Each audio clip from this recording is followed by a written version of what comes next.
First, you'll need the following materials.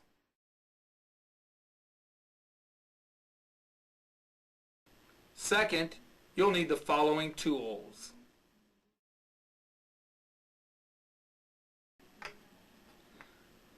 Well, now you've got all your materials and your tools ready, let's get to building your catch pole. Alright, let's get going and make this catch pole. To save time, I've pre-drilled my holes in my two white 3/4 inch PVC end caps, and they'll look like this. What you want to do is get your drill and your 1/4 inch drill bit, get a pair of vice grips or a pair of channel locks, or if you have an actual vise in your garage, put the cap in there and don't squeeze too tight, just enough to hold it, and then slowly drill down into the center of the cap. Take your time, because if you rush, you'll end up making big burrs on this, and possibly you can even crack this. What I then do is take a knife, a utility knife, or a piece of sandpaper, or even just your fingernail, and take away any burrs that might be on either side of each hole. Okay? Next, cut your cable. If you've already you can go to the hardware store and have them pre-cut it for you and buy it by the foot. What I do is go to a local Menards, which is similar to a Home Depot or a Lowe's, and they have this in a 20-foot pack, and I think it costs around $8. So each section that I'll use, I can make 2 of these catch poles with it. Cost me about $4. The caps here cost about 89 cents each. So now you've got 4, 5, 6. You'll need the double aluminum ferrules. These are 2 for 99 cents. So we got, once again, we got 4, 5, 6, 7. And then this PVC pipe comes in 10-foot sections. It's 3/4 inch PVC conduit, schedule 40. I think I paid $2.89 for a 10-foot section, and in that 10-foot section I can make 3 catch poles. Now you can cut this 3/4 inch PVC pipe in any length you want. I like it about 38 inches long. I suggest anywhere from 36 to 42 inches. Problem if you get over 42, say you want to make it 4 foot long, is that it gets too flexible when you get a raccoon or a possum on it, or even a coyote. So there we go. We've got it pre-cut already, so here we go. We've got our pipe, we've got our 2 pre-drilled end caps, our pre-cut coated cable, and our ferrules. Let's get rolling. Like I said, drill your holes. Be very, very careful doing that. Next, you'll want to put one of your end caps on one end, and then about 1/4 inch away from the end, drill a hole right in the side of your catch pole of the PVC pipe here. I'll show you what that's for here in a minute, okay? Now, take one end of your coated cable and insert it through this hole. Push it up so you've got 6 to 8 inches out, just enough so you can work with it. What you'll want to do next is take about 1 inch of the coated cable here and strip that off so you have bare cable. You can do this with a utility knife or your cable cutters or whatever you want to do. One thing I will suggest to you guys is I've got a really good pair of cable cutters.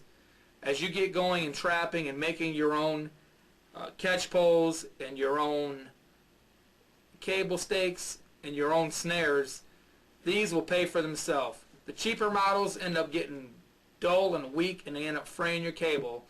So go out and spend $20, $25 on a good pair and you'll be happy. So anyways, we're going to strip this off. Now let's clean that around.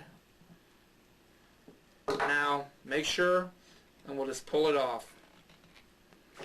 Okay, the reason that we've stripped this is because when we put this ferrule on, I want to have steel and aluminum contact to make a good stop on it. And I'll tell you why. If you can buy one of these ferrules that will fit right over the coated cable and everything. However, the problem you're going to have with that is that can, after a while, and stress, that can come off, and you're going to have a problem then when you're out and you've got an animal in your catch pole, and the thing decides that the end wants to pop off.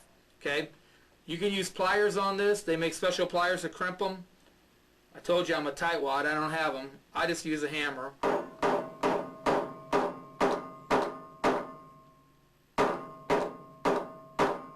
Sorry about the noise.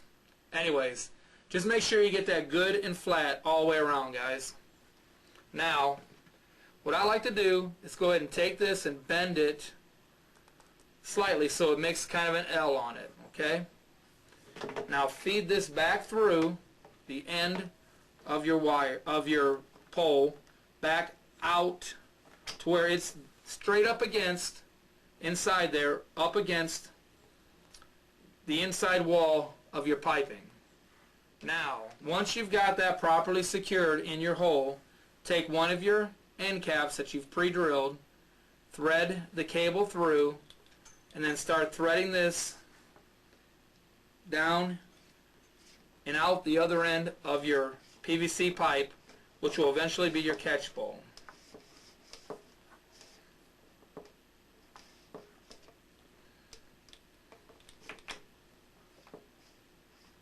Okay, we've got it out the other end. Now, take the white end cap, push it on as hard as you can. Now, rather than glue this, which you can if you want, I like to put them on, take my hammer, and just lightly tap to make sure that's secure.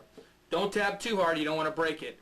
The reason I do not glue them is because this cable will end up wearing out and getting kinked, and you can now take this off and replace everything, replace this process without having to buy all new pipe and all new PVC. Okay. Now let's finish off the other end, guys. Take your end cap and from the inside thread through the cable.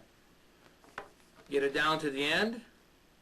The same thing, push it on, come in here, tap it a few times. You notice I didn't tap it hard, and that's on there really tight. It's going to take some real good force to get that off if you ever want to replace this cable. Alright, now we've got our catch pole. Here's our end. I'll zoom out in here a minute. And here's our other end. Now you might ask yourself, well, most catch poles you see, they have a lock on them. I've made these with a lock, and I'll tell you what I don't like about the lock is sometimes it ends up being a deterrent. When I first got back into trapping about 8 years ago, from about a 15-year layoff, I purchased a really nice metal catch pole with a locking system. The problem I had is that after 4 or 5 times with coyotes and other animals like raccoons, big raccoons that pull quite hard, sometimes that locking mechanism would freeze up on me. And I'll tell you, you don't want to be out in the field with a coyote or a mad raccoon on the end trying to get that lock to release. So what I like to do now is take this end, make a loop, and pull that cable through. What this does, it makes it so the cable won't feed back through and you won't have a lock. You might want to get a pair of pliers and cinch this down, guys. But cinch that down. Now, that will not back out of your end. Let me zoom back out. Okay, let me show you how this catch pole works. Just like any other catch pole, if any of you guys have used it, if you haven't, what you want to do is get about 3 times the size of the animal's head that you're going to try to go over. You're trying to get a raccoon, get about a 10-inch circle. You come up, what I'll do is wrap my hand around here one time already. Come up, cinch down slowly, and once you get it close, cinch down tight, I'll wrap my hand 1 or 2, 3 times depending on how big the animal is. And actually I've created a lock with my hand and the cable here. It allows me to have a free hand now. You can then take that animal away from your trap circle, where you take it, and release it. Hope that you enjoyed watching this video. If you have any comments or questions, please leave them on here for me. I'll be more than glad to get back with you.